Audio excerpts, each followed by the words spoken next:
Lembaga Penyiaran Publik Lokal, Radio Publik Kabupaten Sragen, Buana Asri, saluran informasi. Guyub Rukun, bangun Sukawati. Selamat pagi untuk seluruh pendengar Radio Buana Asri Sragen dalam program Mimbar Agama Kristen. Sebelum kita mendengarkan firman Tuhan, marilah kita satukan hati kita berdoa. Kami mengucap syukur ya Tuhan untuk segala kebaikan-Mu yang masih senantiasa Engkau berikan kepada kami hingga pada saat hari ini. Engkau masih memberikan kami napas kehidupan, sehingga kami Tuhan masih boleh memasuki hari ini, hari yang baru ini. Ya Tuhan Allah, dalam setiap langkah kami, tindakan kami Tuhan, kami memohon penyertaan-Mu Tuhan. Biarlah firman-Mu yang menjadi pedoman di dalam kehidupan kami, dalam setiap langkah kami. Terima kasih ya Tuhan, kami berdoa di dalam nama anak-Mu Tuhan Yesus Kristus. Amin. Shalom Bapak Ibu serta saudara-saudari sekalian. Firman Tuhan bagi kita dalam program Mimbar Agama Kristen dengan tema kuasa mukjizat dalam penyembahan diambil dari Mazmur 9 ayat yang kedua sampai ayat yang ke-10. Aku mau bersyukur kepada Tuhan dengan segenap hatiku. Aku mau menceritakan segala perbuatan-Mu yang ajaib. Aku mau bersuka cita dan bersukaria karena Engkau. Bermazmur bagi nama-Mu, ya Maha Tinggi. Sebab musuhku mundur, tersandung jatuh dan binasa di hadapan-Mu. Sebab Engkau membela perkaraku dan hakku. Sebagai hakim yang adil Engkau duduk di atas tahta. Engkau telah menghardik bangsa-bangsa, telah membinasakan orang-orang fasik. Nama mereka telah Kau hapuskan untuk seterusnya dan selama-lamanya. Musuh telah habis binasa, menjadi timbunan puing senantiasa. Kota-kota telah Kau runtuhkan, lenyaplah ingatan kepadanya. Tetapi Tuhan bersemayam untuk selama-lamanya. Tahtanya didirikannya untuk menjalankan penghakiman. Dialah yang menghakimi dunia dengan keadilan dan mengadili bangsa-bangsa dengan kebenaran. Demikianlah Tuhan adalah tempat perlindungan bagi orang yang terinjak, tempat perlindungan pada waktu kesesakan. Demikian firman Tuhan. Saudara-saudari yang terkasih di dalam nama Tuhan Yesus Kristus, seorang pastor bernama Henry Nouwen menyatakan bahwa spiritualitas merupakan sebuah proses yang bersumber dari perjumpaan manusia dengan Allah yang diwujud nyatakan dalam tindakan nyata melalui doa, persekutuan, dan keheningan. Oleh karena itu kita dapat melihat bahwa ada 3 dimensi spiritualitas manusia, yaitu perjumpaan dalam doa dengan Tuhan, perjumpaan dengan persekutuan, juga perjumpaan dengan diri sendiri dalam keheningan. Dari ketiga dimensi ini, manusia diajak untuk semakin dekat dengan Allah, untuk semakin menyadari berkat Allah dalam kehidupan yang juga membentuk nilai spiritualitas seseorang di dalam kehidupannya. Bapak Ibu serta saudara-saudari, seseorang berusaha untuk mencari pemahaman mengenai makna penyembahan. Ternyata dari riset itu menyatakan ada orang yang berpendapat bahwa penyembahan itu bercerita tentang bagaimana manusia memuji Tuhan, bagaimana kita menaikkan pujian terhadap Tuhan, bagaimana manusia meluangkan waktu kepada Tuhan, dan beragam lainnya. Penyembahan yang di dalam bahasa Yunani diambil dari kata prokorus yang artinya bersujud. Oleh karena itu terlihatlah bahwa penyembahan itu merupakan ungkapan hati yang paling mendalam oleh seseorang untuk memuji dan memuliakan Tuhan dalam setiap aspek kehidupannya. Dan kita semua adalah orang-orang yang memuji dan menyembah Tuhan menurut gerakan kehidupan kita seluruhnya. Saudara-saudari, dalam Mazmur 9 ini kita telah membaca, melihat dan merenungi bagaimana Daud mengungkapkan perasaan hatinya, mengungkapkan pujiannya kepada Tuhan karena Tuhan telah memenangkannya dari musuh-musuhnya. Melalui nats ini kita bisa melihat Bagaimana perasaan yang cukup mendalam, sukacita yang Daud rasakan atas kasih karunia Tuhan di dalam kehidupannya. Tadi kita sudah membaca, saudara-saudari, dikatakan dia bersyukur dengan segenap hatinya. Segenap hati, bukan setengah-setengah. Artinya tidak ada kekecewaan yang terjadi di dalam hati Daud. Namun sukacitanya penuh untuk memuji Tuhan atas apa yang sudah Tuhan berikan. Kemudian dia juga menyatakan bahwa dia akan menceritakan segala perbuatan Tuhan. Dia akan bersaksi atas perbuatan Tuhan. Segala perbuatan Tuhan itu dia ucapkan syukur, menjadi kebanggaan Daud ketika Tuhan melakukan segala kebaikan di dalam kehidupannya. Dia sangat memasyurkan Tuhan atas segala perbuatannya. Lalu kemudian dia katakan, aku mau bersukacita karena engkau. Dari situ terlihat, saudara-saudari, bahwa Daud telah memahami, telah mengenali, menyadari bahwa Yesus itu, bahwa Allah itu adalah sumber dari sukacitanya. Orang yang berbahagia adalah orang yang mampu untuk bersyukur. Karena dari bersyukurlah kita tahu untuk merasakan rasa cukup, rasa tidak kekurangan, dan itulah yang menimbulkan sukacita. Namun persoalannya saat ini adalah ternyata masih banyak orang yang sangat sulit untuk mengucap syukur. Kita sering sekali memaksa Tuhan untuk mewujudkan apa keinginan kita. Ketika tidak sesuai dengan keinginan kita, maka kita katakan Tuhan gagal untuk mencukupkan kita. Kita sering sekali tidak menyadari bahwa Tuhanlah sumber berkat, hingga pada saat hari ini pun kita masih hidup, menghirup udara saat ini adalah semestinya adalah apa yang Tuhan berikan di dalam kehidupan kita. Seluruh manusia memang benar-benar menerima berkat daripada Tuhan. Namun pada kenyataannya tidak semua manusia mampu untuk menyadari berkat Tuhan. Sebagian dari manusia masih gagal untuk merasakan, menyadari, dan mengungkapkan berkat itu di tengah-tengah kehidupannya. Namun dari firman Tuhan hari ini, kita bisa melihat bagaimana Daud sungguh menyadari dan mengakui berkat Tuhan atas kehidupannya. Hal ini bisa kita baca dari nats kita. Dia menguraikan satu persatu pekerjaan Tuhan di dalam kehidupannya. Dikatakannya musuhnya mundur, Allah membela perkaranya, Allah menghardik bangsa-bangsa, juga musuhnya telah binasa. Segala perbuatan yang Allah lakukan di dalam kehidupannya membuat dia mengenal bagaimana citra Allah di dalam kehidupannya. Dan citra Allah di dalam kehidupan Daud adalah Allah yang bersemayam untuk selama-lamanya. Allah yang menghakimi dengan adil. Allah sebagai tempat perlindungan orang yang berserah. Sebelumnya tentu Daud telah memiliki relasi yang baik dengan Tuhan. Relasi yang intim dengan Tuhan. Dia senantiasa mengungkapkan hatinya kepada Tuhan, mengungkapkan pergumulannya kepada Tuhan. Ini terbukti bahwa dari perjumpaan itu, dari penyembahan itu, Daud benar-benar memproses spiritual dirinya sendiri. Oleh karena itu, seandainya ditanyakan kepada kita saudara-saudari, apa sajakah yang sudah Tuhan berikan di dalam kehidupan kita? Kira-kira mampukah kita untuk menjawab itu? Ketika kita ditanyakan bagaimana relasi kita dengan Tuhan, bagaimana kita menjawabnya? Apakah kita sudah mampu untuk menggambarkan bagaimana citra Allah di dalam kehidupan kita melalui perbuatan Tuhan yang sudah kita hidupi dan kita sadari di dalam kehidupan kita? Itu adalah menjadi refleksi pribadi di dalam kita sehari-hari, di dalam pergumulan kita setiap harinya.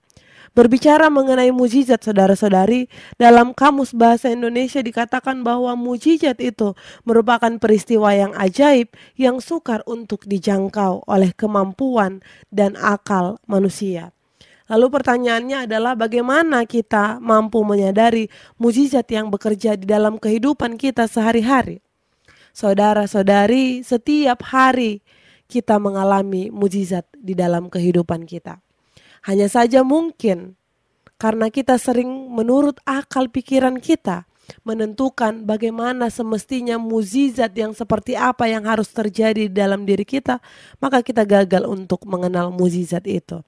Kita menggambarkan hal-hal yang spektakuler menurut pikiran kita untuk dikerjakan langsung oleh Allah, sementara mungkin Allah tidak bekerja menurut apa yang kita mau. Allah bekerja menurut cara Allah bekerja.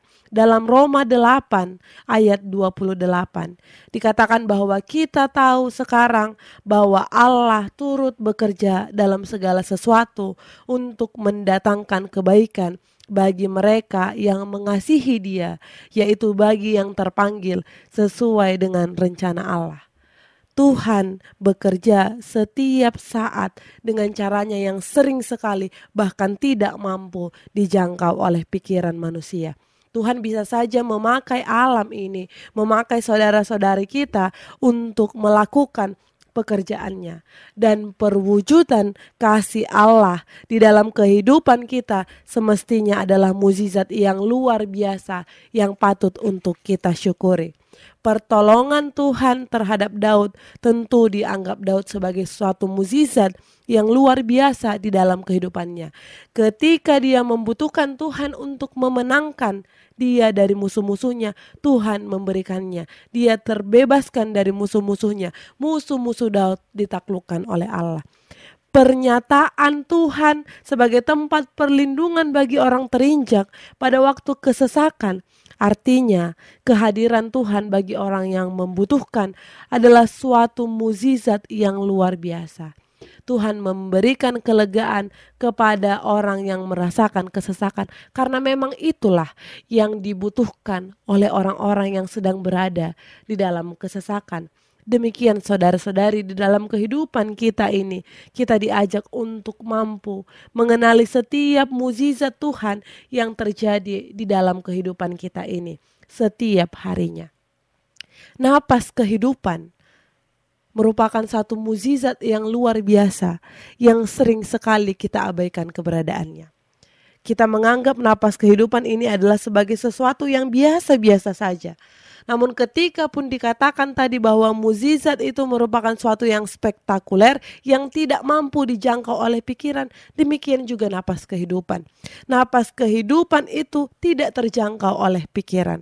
Sekalipun kita katakan bahwa tabung oksigen itu mampu memberikan kita napas kehidupan, namun itu ada limitnya saudara-saudari sekalian.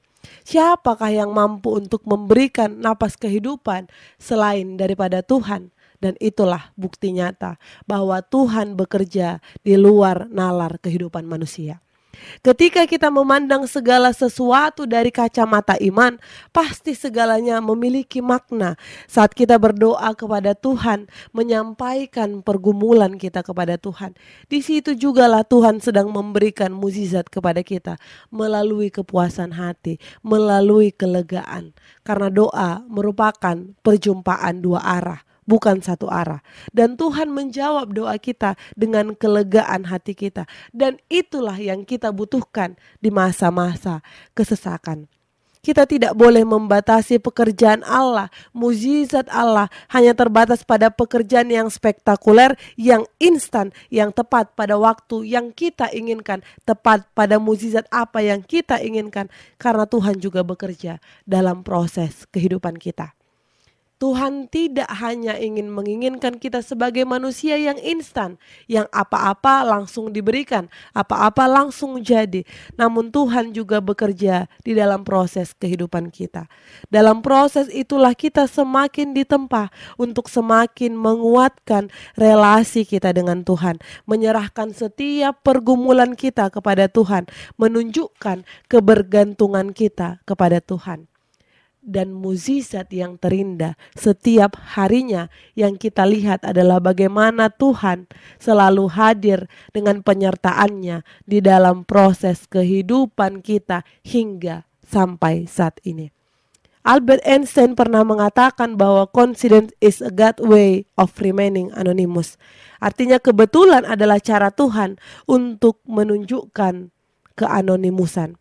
Artinya, segala sesuatu yang sering sekali tidak kita sadari mengapa sesuatu itu terjadi dalam kehidupan kita, sekecil apapun itu, sebenarnya adalah cara Tuhan untuk menata kehidupan kita, untuk menunjukkan bahwa ritme kehidupan kita itu ada Tuhan yang sering sekali tidak kita sadari. Tuhan bekerja di luar nalar manusia karena Tuhan bekerja menurut jalannya, menurut kehendaknya.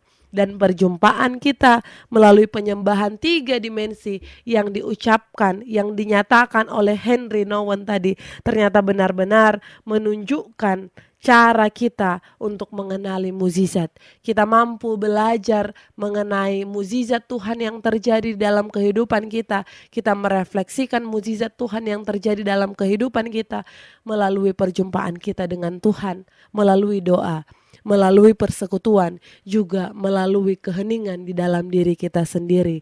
Selamat beraktivitas untuk seluruh pendengar Radio Buana Asri Sragen. Kita bersatu di dalam doa.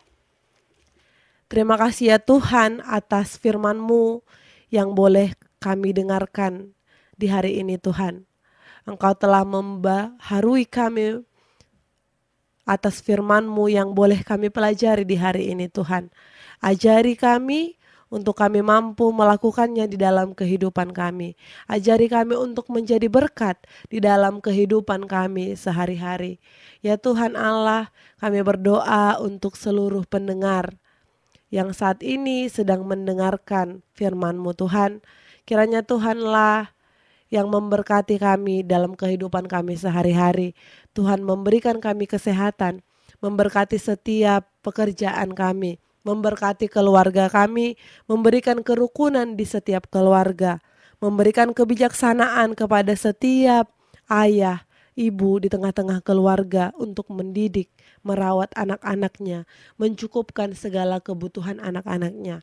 Tuhan juga yang memberkati setiap anak-anak menjadi anak-anak yang takut akan Tuhan, menjadi anak-anak yang berbakti kepada orang tua, kepada nusa dan bangsa.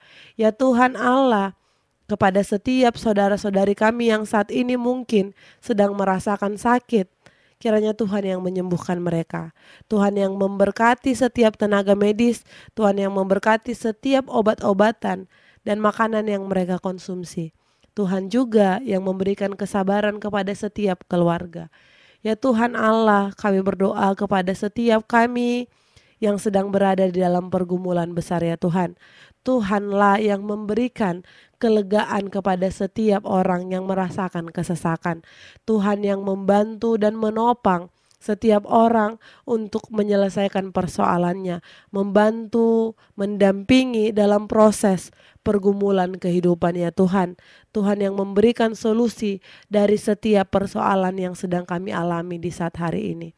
Ya Tuhan, kami berdoa untuk pemerintahan kami mulai dari tingkat tertinggi hingga tingkat terendah.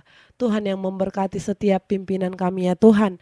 Tuhan memberikan kebijaksanaan kepada mereka untuk mampu memimpin negara kami, memimpin kota kami dan daerah kami ya Tuhan Allah. Dengan berbagai kebijakan-kebijakan yang daripada-Mu ya Tuhan Allah. Ya Tuhan Allah, kami juga berdoa kepada setiap kami bangsa Indonesia Tuhan.